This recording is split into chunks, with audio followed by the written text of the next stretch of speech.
ఆత్మజ్ఞాని ఎలా ఉంటాడు?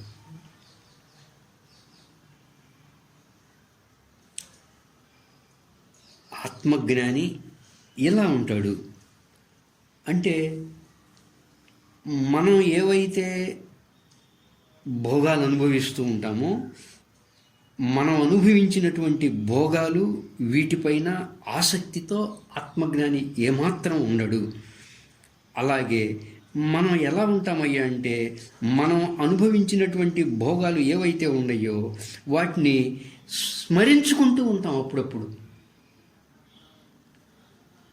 అవే స్మరించుకుంటూ మనం ఉంటాం. కానీ ఆత్మజ్ఞాని ఏవైతే అనుభవించిన భోగాలు ఉంటాయో వాటిపై ఆసక్తితో ఉండడు. నెంబర్ 1, ఆ భోగాలనే, ఆ అనుభవించిన భోగాలనే స్మరించుకుంటూ కూడా ఉండడు.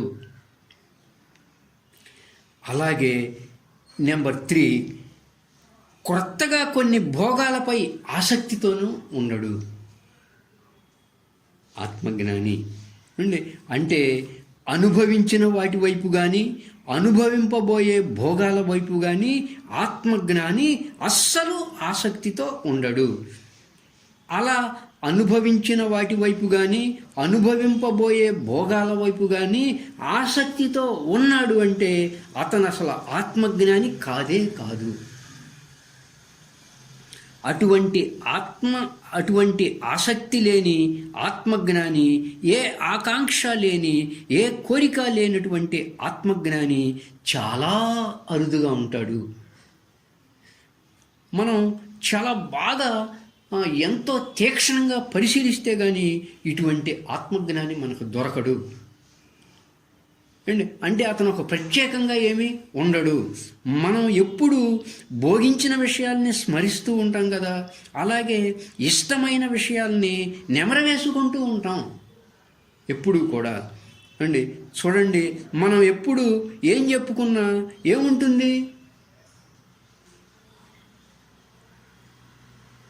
నేనేం చెప్పుకున్నా ఎప్పుడు, నువ్వేం చెప్పుకున్నా ఎప్పుడు, అందరము ఎప్పుడు ఏది చెప్పుకున్నా ఎలా ఉంటుందయ్యా అంటే, ఒకటి ఆత్మస్తుతి.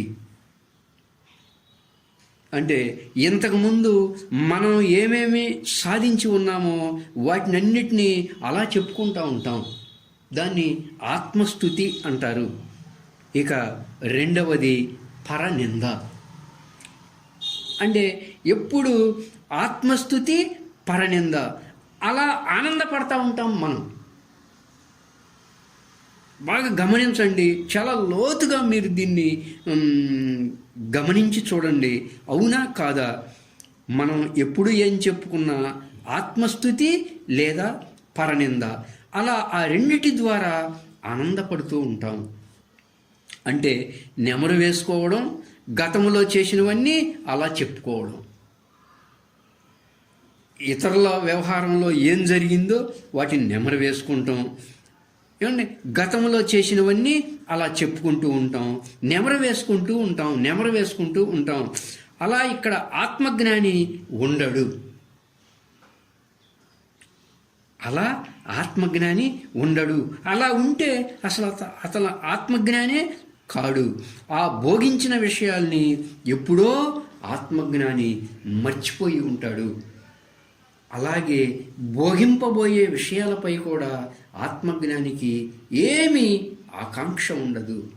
అంటే ఏంటి దీని అర్థం? అవేమీ కూడా ఆత్మజ్ఞాని యొక్క అంతరంగాన్ని, అవేమీ కూడా ఆత్మజ్ఞాని యొక్క స్వస్థితిని, అవేమీ కూడా ఆత్మజ్ఞాని యొక్క సాక్షితత్వాన్ని ప్రభావితం చేయదు. అటువంటి ఆత్మజ్ఞాన స్థితి, అటువంటి ఆత్మజ్ఞాని చాలా అరుదుగా ఉంటాడు. అటువంటి ఆత్మజ్ఞాన స్థితి చాలా అరుదుగా కనపడుతుంది మనకి. ఇలా ఉంటాడు ఆత్మజ్ఞాని.